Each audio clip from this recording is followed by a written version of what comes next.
Okay so इससे previous video के अंदर मैंने आप लोगों को मॉर्फोलॉजिकल चेंजेस बताए हैं और अभी हम लोग जल्दी से ये डिस्कस करेंगे कि जो अल्कोहलिक लिवर डिजीज़ है वो किस तरह से होता है, उसके क्या पैथोजेनेसिस है और उसके क्या क्लिनिकल फीचर्स होते हैं और किस तरह से हम उसको ट्रीट कर सकते हैं।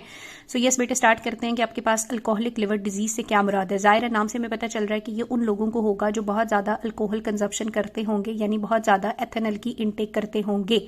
यहाँ पर इसने ये बात की है कि अगर एक दिन के अंदर कोई 80 ग्राम तक भी एथेनॉल ले लेता है पर डे के हिसाब से, तो इसकी वजह से जो चेंजेस आएंगे वो माइल्ड होते हैं और रिवर्सिबल होते हैं। लेकिन अगर वो इस चीज़ को रेगुलर बेसिस पे कन्वर्ट कर देगा और अगर वो क्रॉनिक ड्रिंकर है यानी वो डेली पीता है, तो डेली अगर वो 40 से 80 ग्राम तक पीता रहेगा तो इस पीने की वजह से फिर लिवर के अंदर कुछ ऐसे चेंजेस आना शुरू हो जाएंगे कि जिनको जल्दी से जल्दी ट्रीट ना किया गया तो वो फिर इरिवर्सिबल डिजीज में भी कन्वर्ट हो सकते हैं। ठीक है, और 60% तक हमने देखा कि जो लोग बहुत ज़्यादा अल्कोहल पीते हैं उनको क्रॉनिक लिवर डिजीज़ हो जाता है। और इस क्रॉनिक लिवर डिजीज़ का पैटर्न मैं आपके साथ डिस्कस कर चुकी हूँ कि इनिशियली आपके पास क्या होगा, पेशेंट को स्टिसोसिस होगी यानी फैटी चेंज आएगा, फैट की एक्यूमुलेशन होगी। फिर स्टिटोसिस के बाद वहाँ पे क्या शुरू हो जाएगा, स्टेटोहेपेटाइटिस शुरू हो जाएगा, यानी फैट्स की वजह से वहाँ पे कुछ, अभी हम बात करेंगे कि रिएक्टिव ऑक्सीजन स्पीशीज़ वगैरह प्रोड्यूस होती हैं, कुछ बाय प्रोडक्ट्स होते हैं अल्कोहल के जिनकी वजह से हेपेटिक इंजरी स्टार्ट हो जाती है। और फिर अगर इंजरी होगी तो इंजरी को बार बार जब रीजेनरेट किया जाएगा, रिकवर किया जाएगा, बार बार हीलिंग होगी तो फाइब्रोसिस होगी, तो एक्सेसिव स्कारिंग होगी और उस टाइम आपको सिरोसिस हो जाएगी। जब सिरोसिस होगी एक्सटेंसिव तो फिर डेथ के जो चांसेस होते हैं, रिस्क होता है, वो काफी हद तक बढ़ जाता है। ठीक है, सो अगेन बेटे वो कहता है कि ये एडवर्स इफेक्ट सारे के सारे हो सकते हैं, लेकिन ये एडवर्स इफेक्ट हर पेशेंट के अंदर वेरी करते हैं और इनकी कुछ स्पेसिफिक परसेंटेज है। यानी वो ये कहता है कि अगर एक बंदा बहुत ज्यादा हैवी ड्रिंकर है तो फिर काफी हद तक चांस होता है, इवन 30 to 50% चांस होता है कि उसके अंदर फैटी एसिड चेंजेस जरूर आते हैं जिसको हम स्टिटोरिया कहते हैं। लेकिन स्टिटोरिया तकरीबन 10 से 35% पेशेंट के अंदर अल्कोहलिक हेपेटाइटिस में कन्वर्ट होता है और ये फिर आगे से जो हेपेटाइटिस है ये तकरीबन 8 से 20% लोगों के अंदर सिरोसिस में कन्वर्ट होता है। और इवन सिरोसिस भी काफी ज्यादा कम कंसंट्रेशन में हेपेटोसेलुलर कार्सिनोमा में कन्वर्ट हो सकता है और फिर उससे कम पेशेंट की डेथ होती है। तो जरूरी नहीं है कि सब पेशेंट्स की डेथ हो, लेकिन जिन पेशेंट्स की डेथ होगी अगर 1% भी है तो वो 1% आप भी हो सकते हैं, इसलिए आपको नहीं पीनी चाहिए। या आपके इर्द गिर्द जो लोग हैं उनको डिस्करेज करें। अगर वो ये कहते हैं कि बहुत कम रिस्क है तो आप बताएं कि वो जो बहुत कम रिस्क है, अगर मैं कहूँ 10,000 में से एक बंदे की डेथ होगी तो वो एक बंदा आप भी तो हो सकते हैं जिसकी डेथ होगी, तो इसलिए इस चीज को अवॉइड करें। सो हम अपने टॉपिक पे वापस आते हैं कि ये इस तरह से होता है।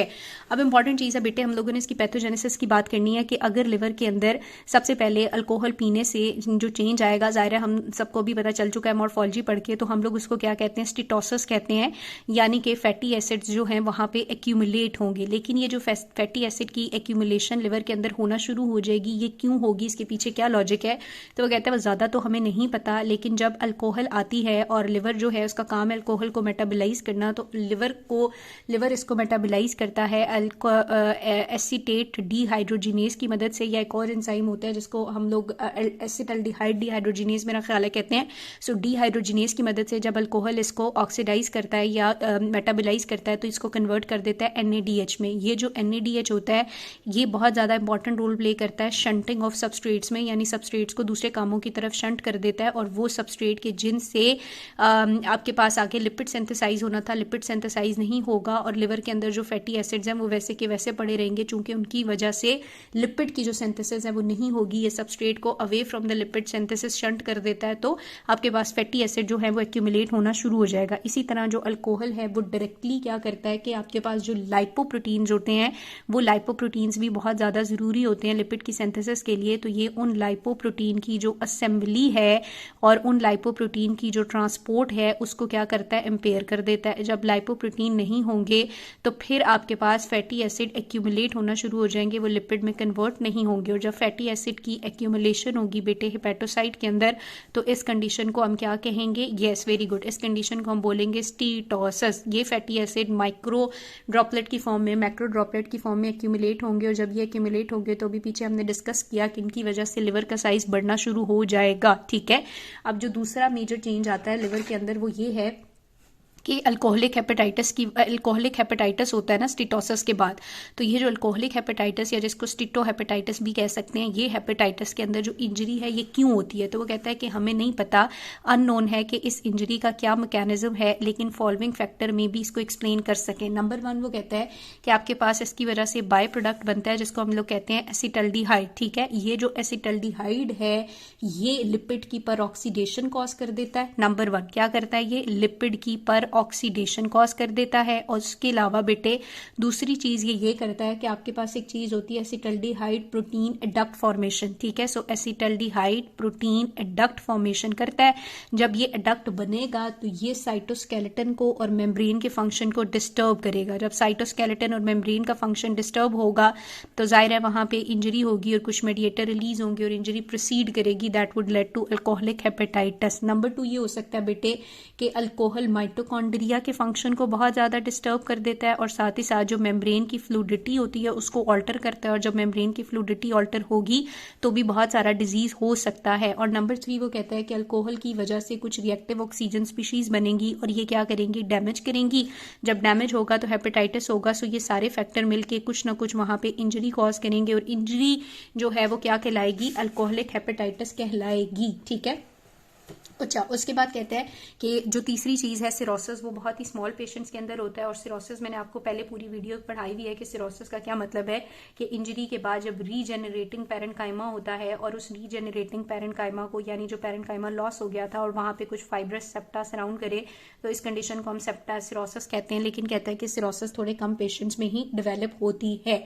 अब अगर हम लोग बात करेंगे कि इस पेशेंट की क्लिनिकल फाइंडिंग्स क्या हैं, तो क्या क्लिनिकल फाइंडिंग्स होंगी बेटे, इनिशियली हमें पता है कि हिपैटोमेगैली होगी। क्यों हिपैटोमेगैली होगी, फैटी चेंजेस की वजह से, फैटी लिवर की वजह से लिवर बड़ा हो जाएगा, हिपैटोमेगैली होगी।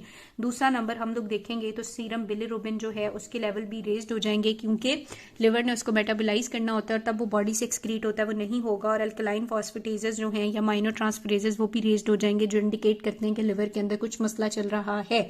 इंपॉर्टेंट बात वो ये मेंशन करता है कि तकरीबन अगर कोई 15 से 20 साल पीता रहेगा तो फिर काफी ज्यादा चांसेस हैं कि उसके अंदर क्या हो जाए, सिरोसिस डेवलप हो जाए और फिर वो सिरोसिस जो है वो उसके लिए डेथ का बाइस बन सकती है। लेकिन अगर हम हेपेटाइटिस की बात करें कि ये जो इंजरियस चेंज आना है, तो ये अगर कोई बंदा लगातार 2 से 3 वीक्स भी पिएगा तो उसके अंदर ये चेंज आ जाएगा। ठीक है, सिम्टम्स की बात करें तो कहता है कुछ लोग एसिम्प्टोमेटिक हो सकते हैं, लेकिन कुछ के अंदर नॉन स्पेसिफिक सिम्टम जैसे कि मलेज, जिस्म का दर्द हो सकता है, उसको एनोरेक्सिया यानी वो कहेगा मुझे भूख नहीं लगती है। उसके बाद उसकी वजह से उसका वेट लॉस हो सकता है बेटे।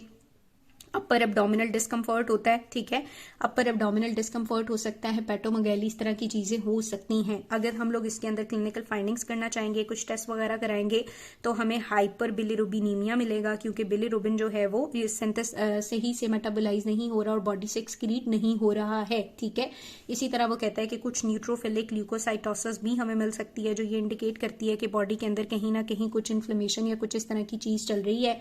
उसके अलावा बेटे आपके पास जो एलानीन है या एस्पार्टेट हैं उनके लेवल भी रेज्ड होंगे, लेकिन वो 5000 यूनिट पर लीटर से कम ही होंगे। ठीक है, अब जब ये सारी कंडीशंस हैं और पेशेंट पी भी नहीं रहा और सब कुछ कर रहा है, तो फिर क्या होगा, फिर ये होगा कि पेशेंट की कुछ साथ जीआईटी मसले शुरू हो जाएंगे, साथ पैनक्रेटाइटिस शुरू हो जाएगा और साथ में वो मैल नरिश्ड भी हो जाएगा। और मैल नरिश्ड होगा तो बहुत ज्यादा वीक पड़ जाएगा, और जब वो वीक पड़ जाएगा तो बहुत सारी चीजें उसको अटैक करेंगी, उसकी इम्यूनिटी उसको प्रोटेक्ट नहीं कर सकेगी और वो बीमार पड़ जाएगा। ठीक है, लेकिन लॉन्ग टर्म के अंदर इसकी चीजें वेरी भी कर सकती हैं, और जब उसकी जीआईटी प्रॉब्लम स्टार्ट होंगे तो विटामिन की डेफिशिएंसी भी ऑटोमेटिकली हो जाएगी। अब हम लोग बात करते हैं कि हम इस पेशेंट को कैसे ट्रीट कर सकते हैं। तो number 1, alcohol withdrawn and abstinence करनी होगी, यानी अल्कोहल उसको बिल्कुल छोड़नी पड़ेगी। ठीक है, अगर उसने अल्कोहल छोड़ दी तो 5 ईयर जो उसका सर्वाइवल रेट है वो मोर देन 90% है, अगर वो किसी भी स्टेज के ऊपर अल्कोहल छोड़ देता है।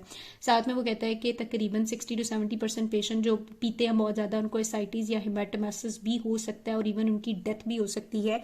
अगर डेथ उनकी होगी तो डेथ की रीजंस क्या हो सकती हैं, डेथ की रीजन कुछ जीआईटी रिलेटेड हेमरेज हो सकता है। ठीक है, उसके बाद बहुत ज़्यादा एक्सेसिव सिरोसिस हो सकती है, उसके अलावा इन्फेक्शन हो सकता है, या अल्कोहल पीने की वजह से हिपैटोरीनल सिंड्रोम हो सकता है, या हिपैटोसेलुलर कार्सिनोमा। ये सारी रीजंस हैं जो उसके अंदर डेथ कॉज कर सकती हैं। लेकिन अगर उसने छोड़ दी तो वो बहुत ज़्यादा जल्दी अच्छी तरह से रिकवर हो सकता है अगर अच्छी डाइट भी लेगा। तो this is all about your alcoholic disease. अब मुझे उम्मीद है आपको कुछ समझ आई होगी। सो अल्कोहलिक लिवर डिजीज़ उसको कहते हैं जब बहुत ज़्यादा अल्कोहल लोग लेते हैं तो लिवर के अंदर चेंजेस आते हैं। स्टेटोसिस होती है, हेपेटाइटिस होता है, सिरोसिस होती है, कार्सिनोमा और इवन डेथ हो सकता है। लेकिन ये सारी चीज़ें वेरी करती हैं, डिपेंड करती हैं पेशेंट के इम्यून सिस्टम पे, वो कितनी पी रहा है, बिला नागा पी रहा है, नागे लेके पी रहा है, उसका इम्यून सिस्टम कैसा है, और सबसे इंपॉर्टेंट बात कि उसकी डाइट कैसी है। ठीक है, अच्छा, उसके बाद हम लोग देखेंगे कि स्टेटोसिस, अब के जो अंग्रेज होते हैं या तुर्किश होते हैं, इनके ड्रामों में आप लोग देखें तो ड्रामों में उनकी रियल लाइफ में भी ऐसी होता है कि वो बहुत पीते हैं, लेकिन वो बहुत खूबसूरत भी होते हैं और वो इतना बीमार भी नहीं पड़ते। वो इस वजह से कि उनकी डाइट बहुत अच्छी होती है। अगर आप उनकी डाइट देखें तो वो हर चीज़ उबाल के खा रहे होते हैं। ठीक है, मुझे बहुत क्रेज़ हो गया था तुर्किश ड्रामे देखने का, तो देखने में वो अच्छा लगता है, हम लोग कर नहीं सकते। फॉर एग्जांपल हर टाइम उनने मैक्रोनी खानी है तो वो भी उबाल के खानी है, वो ऑयल का इस्तेमाल बिल्कुल नहीं करते हैं। सब्जियां खानी है, सुबह नाश्ते में भी सब्जियां और फल खाने हैं उन्होंने, और अंडा खाना है, और इस तरह की चीज़ें, घी शी का इस्तेमाल और मसालों का और मिर्चों का और ये चीज़ें वो बिल्कुल इस्तेमाल नहीं करते, जिससे उनकी सेहत अच्छी होती है। और अगर वो इस तरह का कोई रिस्क फैक्टर फिर उन्होंने अपनाया हुआ भी है तो वो उन पर असर नहीं करता, लेकिन हम पे बहुत असर करेगा। ओके, सो हम लोग आ जाते हैं स्टेटोसिस पे। सो हमने कहा कि अल्कोहल क्या कर सकती है। अल्कोहल ये करती है कि ये लिपिड मेटाबॉलिज्म के साथ इंटरफेयर करती है, इससे लिपिड की एक्यूमुलेशन होती है। इसके अलावा इंजरी करती है। कैसे इंजरी करती है? बाय प्रोडक्ट की वजह से रिएक्टिव ऑक्सीजन स्पीशीज बना के या माइटोकॉन्ड्रिया के फंक्शन को डिस्टर्ब करके। क्लिनिकली पेशेंट कैसे होगा? उसको हेपेटोमेगाली होगी, बिलिरुबिन ALT रेज्ड होगा, और ट्रीटमेंट यही है कि एब्सिटेंस होनी चाहिए, अच्छी डाइट ले, और अगर डेथ होगी तो वो इन रीजंस की वजह से डेथ हो सकती है।